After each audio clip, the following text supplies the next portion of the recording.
The most accurate metric for measuring intelligence is not IQ, it's action.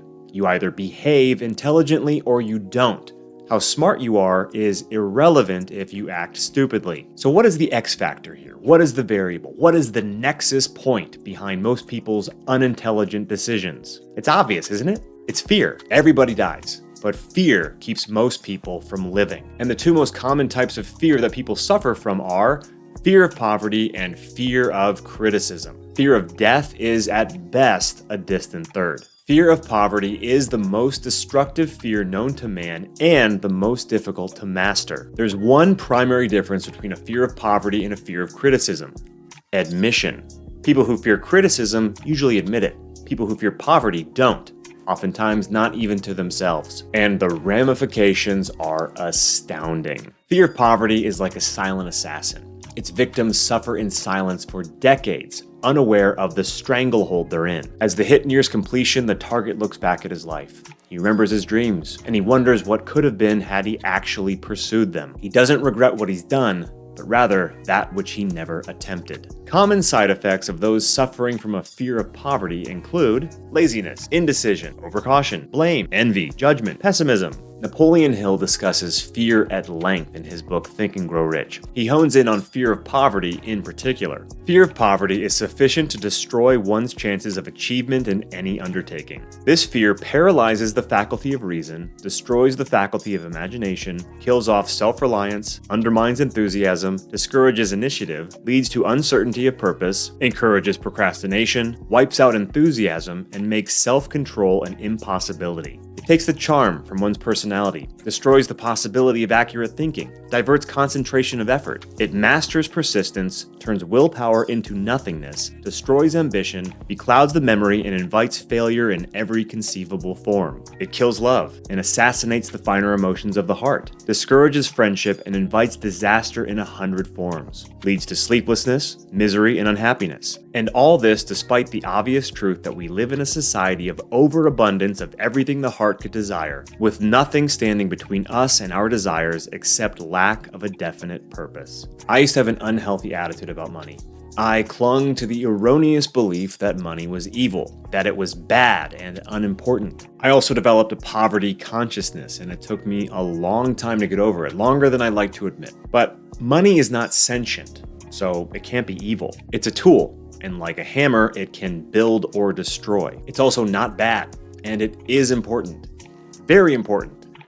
I was wrong. But I'm not here to talk about money or why I don't hate it. I'm digging into the root of human suffering. Fear defeats more people than any other one thing in the world. People will admit their fear of criticism more easily than their fear of poverty. But that doesn't make it any less detrimental. Fear of criticism stifles your authenticity and denies you individuality. It keeps you from taking risks and prevents you from acting on good ideas. Playing it safe is one of life's major ironies. It's actually a lot riskier than taking risks. Your personal evolution is at risk when safety is your default choice. To avoid risk is to avoid life. So that means that the safer path is actually the riskier path for every reason. By taking risks, you build your self-confidence and develop self-reliance. Your life becomes an adventure instead of a monotonous, predictable hum. People tend to avoid risks because they don't want to fail, or they don't want criticism from their peers. But failure is just information. It's data. Failure is nothing more than an obstacle, a bump in the road of life. It shows you where you went wrong or where something didn't go as planned. It's a failed hypothesis, or it's the result of a lack of one. Every failure is a learning opportunity, and if you cower and quit in the face of failure, then you learn nothing. And if you live your life avoiding failure, you'll never test the limits of what's possible or what you're capable of. Actual failure, real failure, is inaction. And fear of criticism plays a major role in risk avoidance. We're afraid of what people might think or say if we don't do or say what they expect from us. And it's an easily justifiable fear because it's accurate. You can't please everyone, and not everyone likes you. Doesn't matter how kind, generous, or compassionate you are, there are always haters. There are always critics. It is what it is. Consider what your bondage is in the world. What do you suffer to keep the esteem of men you dislike? When you stick your neck out, criticism comes knocking. When you swing for the fences, you get hit with ridicule and judgment. And who are usually the worst offenders? Your family. They tend to be the most vicious and opinionated of all. They know best what you should or shouldn't be doing with your life. Submission to fear of criticism is death by 1,000 cuts of safety, comfort, and approval. And the internet, social media, and commenting has taken this to a whole new level. The internet is incredible. I love it. Social media, also really cool, very helpful, great tool. I made a video all about why it's good. You can watch it here. But online discourse also brings out the worst in people because it lacks empathy.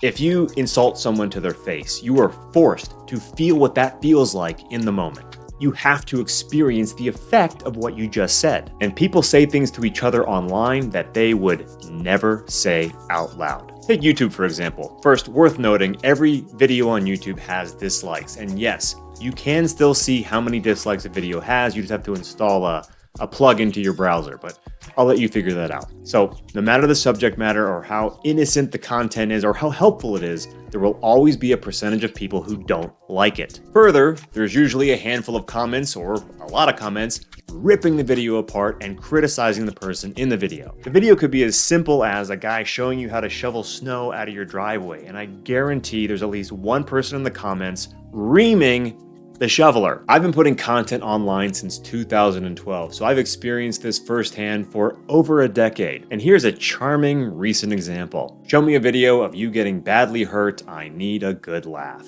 Yeah, comments like that don't feel good, and I'm pretty sure that's the intention. Do they hurt my feelings? Yeah, sometimes they do. Are they gonna stop me from creating more content? Absolutely not. Oh, and by the way, if you think you can handle a comment like that, then congratulations, you have what it takes to post content online. We humans are a funny breed. We fear criticism coming in, but we don't hesitate dishing it out, especially when the receiving party can't hear or see us. And you know what? When you criticize someone, you're essentially just giving yourself a pat on the back. So here's a simple solution. If you fear criticism from others, stop criticizing others.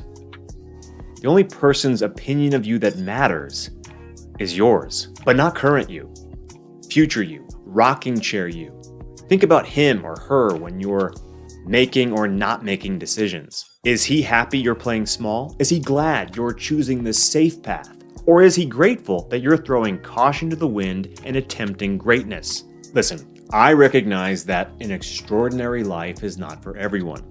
Some prefer simplicity, and I respect that, as long as it's a decision and not a justification. High IQ people are often their own worst enemies because of their brilliance. They overthink. They can see with terrifying clarity all the ways in which a risky decision can go wrong. So, they resign to playing it safe. Don't make this mistake. You only live once. If you fear criticism, here's some food for thought. The number one regret of people on their deathbed is this: I wish I'd had the courage to live a life true to myself, not the life others expected of me. Transmute fear into faith, believe in yourself, and release your soul from bondage. And like this video. If you're interested, I have one spot, count them, one spot available in my coaching program, The Self-Reliant Way. Link in the description below. Book a call with me to see if it's a good fit, and I'll see you next time.